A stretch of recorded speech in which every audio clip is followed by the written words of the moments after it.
Hello students, मैं आप लोगों को एसएससी का जो है सीजीएल का आपको इम्पोर्टेंट क्वेश्चन अगेन अवेलेबल कराने जा रहा हूँ। कुछ दिनों से मैं वीडियो अवेलेबल करा नहीं पा रहा था आपको, तो अब मैं आपको, और जो चैनल सब्सक्राइब नहीं किए हैं चैनल को सब्सक्राइब कर दें, लाइक कर दें, अपने दोस्तों में इसकी ज़्यादा से ज़्यादा चर्चा करें। अब देखिए क्वेश्चन, और सारा क्वेश्चन मेरे काफ़ी जांच पड़ताल के बाद सेलेक्ट किए जाते हैं। देखिए अब क्वेश्चन पहला है, त्रिभुज ए बी सी में M N parallel B C comma है चतुर्भुज एम बी सी एन का क्षेत्रफल 130 cm स्क्वायर, यदि एन रेशियो एन सी 4:5, तो त्रिभुज एम ए एन का क्षेत्रफल निकालना है। हम लोग सॉल्यूशन में जाएंगे। क्वेश्चन है हमारा, एक ट्रायंगल है ए बी सी और एम एन पैरेलल है। यहाँ पर एम एन रहेगा, ये इसके पैरेलल है, ये एंगल इसके बराबर होगा, ये एंगल इसके बराबर होगा। तो एम बी सी एन इसका एरिया दिया हुआ है। तो यहाँ पर देखिए लिखा जाएगा triangle M A N similar triangle, हमारा एम ए एन ट्रायंगल जो है और ये ट्रायंगल बी ए सी, ये दोनों सिमिलर हो जाएगा। तो हो जाएगा ट्रायंगल एम ए एन का क्षेत्रफल बटा हो जाएगा ट्रायंगल बी ए सी का क्षेत्रफल। तो इसमें देखिए एन का वैल्यू दिया हुआ है, अगर इसे हम मान लें 4x और एन सी को मान लेते हैं 5x, तो दो समरूप त्रिभुज है। दो समरूप त्रिभुज का क्षेत्रफल संगत भुजा के रेशियो के स्क्वायर के बराबर होता है। तो अब यहाँ देखिए, अगर हम यहाँ से एन को उठावें, एन अपॉन हो जाएगा एन सी का हो जाएगा होल स्क्वायर। तो एम ए एन का एरिया तो पूछ ही रहा है, ट्रायंगल एम ए एन और ट्रायंगल हो जाएगा बी ए सी। तो यहाँ एन का मान हम लोग जान रहे हैं, एन का मान जान रहे हैं 4x और एन सी मतलब ये पूरा 4x 5x हो जाएगा 9x का होल स्क्वायर। ये हो जाएगा एक 4 चौका हो जाएगा 16 और 9 हो जाएगा 81। तो हमें किसका एरिया निकालना है? इसका एरिया निकालना है। इसका एरिया दिया हुआ है 130। अगर इसका एरिया y मान लें तो हमारा यहाँ पर क्या हो जाएगा, एम ए एन हो जाएगा y अपॉन बी ए सी, पूरा पिक्चर 130 प्लस y और 16/81। इसको सॉल्व कर दीजिए, इसको सॉल्व कर दीजिए, हो जाएगा ये 81y 130 गुना 16, अब प्लस हो जाएगा 16y, 11 में से 6 जाएगा 5, 65y 130 गुना 16। तो ये इससे 2 बार में कटेगा। हमारा जो ऑप्शन आ रहा है, ऑप्शन बी जो है हमारा आंसर हो गया।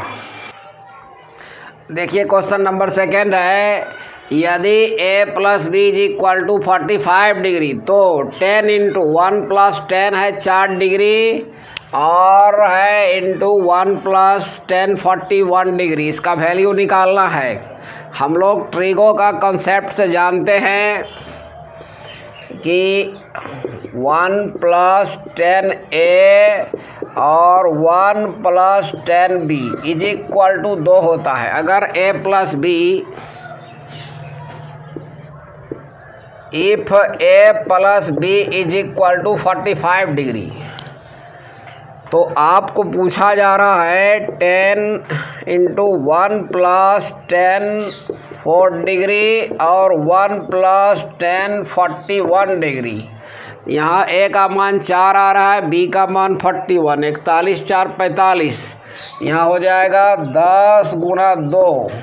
इस तरह से इस स्ट्रक्चर का वैल्यू 20 आया। देखिए क्वेश्चन नंबर 3 है, यदि x minus Y is equal to 4 और x into Y is equal to 45 तो X cube minus Y cube इसका वैल्यू निकालना है। हम लोग सॉल्यूशन में जाएंगे। जैसे X cube minus Y cube, इसका फार्मूला क्या होता है? इसका फार्मूला होता है a माइनस बी का whole cube plus 3ab into a minus B. इसका वैल्यू हम लोग जान रहे हैं, हो जाएगा 4 का क्यूब।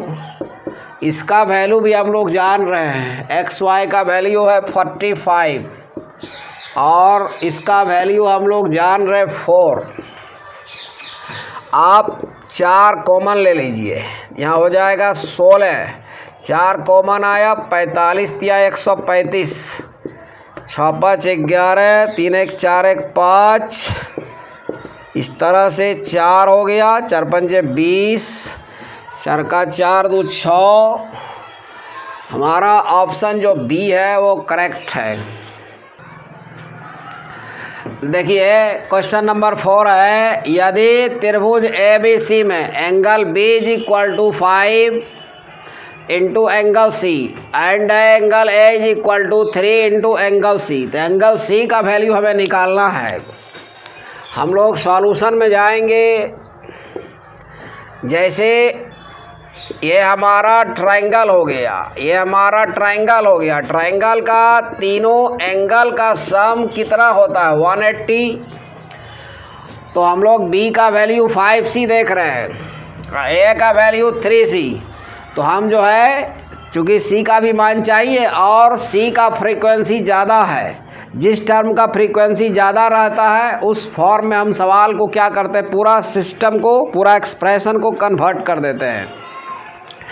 A का मान देखिए 3C है, B का मान 5C है प्लस C, 5 3 9C। इस तरह से एंगल C का मान आया 20 डिग्री। अगर आप इससे निकालना चाहेंगे B का value, B is equal to कितना है 5C, तो हो जाएगा 5 गुणे 20। B का मान आ गया 100 डिग्री। अगर A का वैल्यू निकालना चाहेंगे तो A इज इक्वल टू क्या है 3C, 3 गुना 20, 3 इंटू 20 हो गया 60 डिग्री।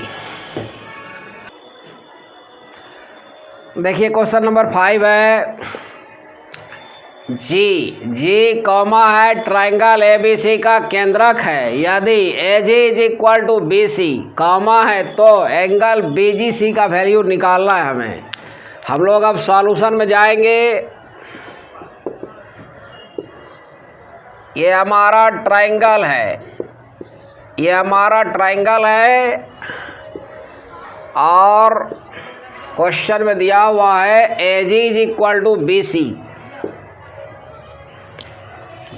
और पूछा जा रहा है BGC का वैल्यू, ये पूछा जा रहा है। तो हम लोग जानते हैं AG अपॉन GD 2/1।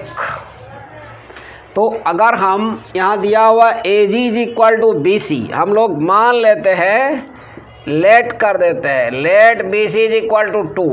तो ये जब मेडियन हो जाएगा, जब ये मेडियन होगा तो ये मध्य बिंदु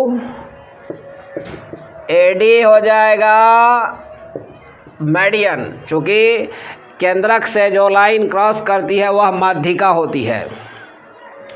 तो अगर इसे 2 मान लेंगे तो ये हो जाएगा 1 और 1। उसके बाद देखिए तब इसका मान भी 2 हो जाएगा और ये तो हम जानते ही है कि 2:1 होता है, इसका रेशियो, यहाँ भी 1 आ जाएगा। तो यहाँ पर देखिए हमारा ये बेस हो जाएगा। ये अगर ये दोनों बराबर है तो अगर ये थीटा होगा तो ये भी थीटा, और उसी तरह से ये हमारा बेस हो जाएगा। अगर यहाँ अल्फ़ा लिखेंगे तो यहाँ भी अल्फ़ा, चूँकि आप लोग जानते हैं, देखिए अगर ये दोनों बराबर होगा तो ये थीटा होगा तो ये भी थीटा। हम लोग जानते हैं समद्विबाहु त्रिभुज के आधार पर के कोण इक्वल होते हैं। हम लोग ट्राइंगल BGC को फॉलो करेंगे। अगर इसे फॉलो करेंगे तो क्या हो जाएगा? हो जाएगा 2 थीटा प्लस 2 अल्फ़ा। ये एंगल ये सारा जोड़ देंगे तो हो जाएगा 180। यहाँ 2 कॉमन ले लीजिए, थीटा प्लस अल्फ़ा 180, 2 से काट देंगे तो 90 आ रहा है।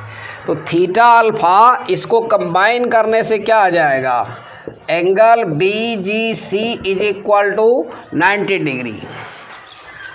तो यह बहुत ही इम्पोर्टेंट क्वेश्चन है, याद रखना है आपको।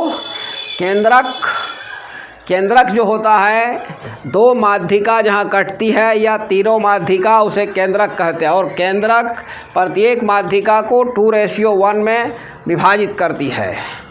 और अब मैं इस वीडियो को यहीं पर समाप्त करता हूँ, और मैं फिर कहना चाहूँगा बहुत सारे वीडियोज़ इस चैनल पर अवेलेबल हैं। आप सारे वीडियो को शुरू से लेकर अंत तक स्टडी करें और इसे अपने दोस्तों में ज़्यादा से ज़्यादा शेयर करें, लाइक करें। Thank you very much.